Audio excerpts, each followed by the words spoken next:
Within hours of January 6th, literally hours, you began to hear that day described as a deadly insurrection, and not described by one news outlet or one politician, but in unison by all of them, almost like it was coordinated. A deadly insurrection.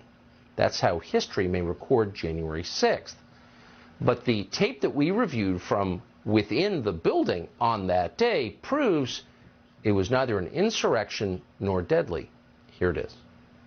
January 6th, when an estimated 2,000 rioters breached the Capitol building, causing the deaths of 5 police officers. Certain dates echo throughout history.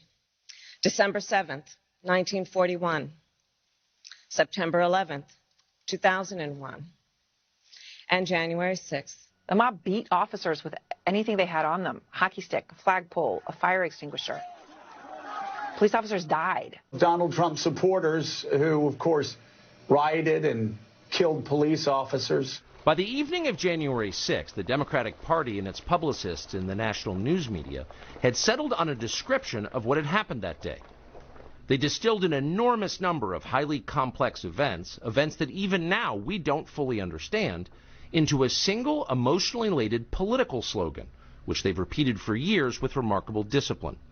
January 6th, they said, was a deadly insurrection. There was a deadly insurrection that the right wing is trying to cover up. He incited a deadly insurrection. Incited a deadly insurrection. The violent, deadly insurrection on the Capitol 9 months ago, it was about white supremacy in my view. A deadly insurrection. Everything about that phrase is a lie. Very little about January 6th was organized or violent. To prove the insurrection was deadly, propagandists pointed to the death of an officer called Brian Sicknick. The mob killed Officer Brian Sicknick. That's what they said.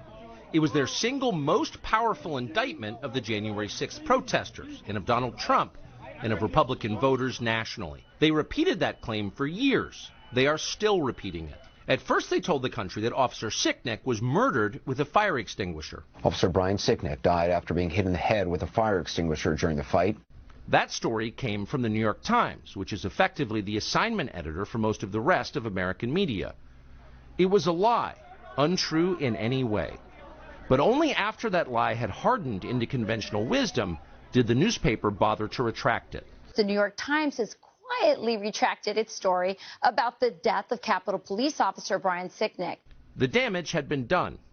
Brian Sicknick, himself a Trump voter, had been transformed without his consent into a political martyr of the left. His memory was shamelessly exploited by the incoming Biden administration. In February of 2021, Sicknick's body lay in state in the Capitol Rotunda, where a parade of unscrupulous politicians made use of it. Here's Joe Biden. Breaking down the doors, trying to overturn an outcome of election, and killing several police officers in the meantime. But Brian Sicknick should not be reduced to a prop for the political ambitions of the Democratic Party. He was a human being. The facts of his life matter, including how he died. To this day, media accounts describe Sicknick as someone who was, quote, slain on January 6th. The video we reviewed proves that is a lie. Here is surveillance footage of Sicknick walking in the Capitol after he was supposedly murdered by the mob outside. By all appearances, Sicknick is healthy and vigorous. He's wearing a helmet, so it's hard to imagine he was killed by a head injury. Whatever happened to Brian Sicknick was very obviously not the result of violence he suffered at the entrance to the Capitol. This tape overturns the single most powerful and politically useful lie the Democrats have told us about January 6th. And it was indeed a lie. The January 6th committee knew perfectly well that Brian Sicknick was walking normally through the Capitol after he was supposedly murdered by Trump supporters. And they know that because they saw this tape. We can be sure because the footage contains an electronic bookmark that is still archived in the Capitol's computer system. That means that investigators working for the Democratic Party reviewed this tape. They saw it. But they refused to release the tape to the public. Why? Because this tape would shatter the fraud they were perpetrating on the country. Because hiding the truth served their political interest. They lied about the police officer they claimed to revere. If they were willing to do that, then their dishonesty knew no limits.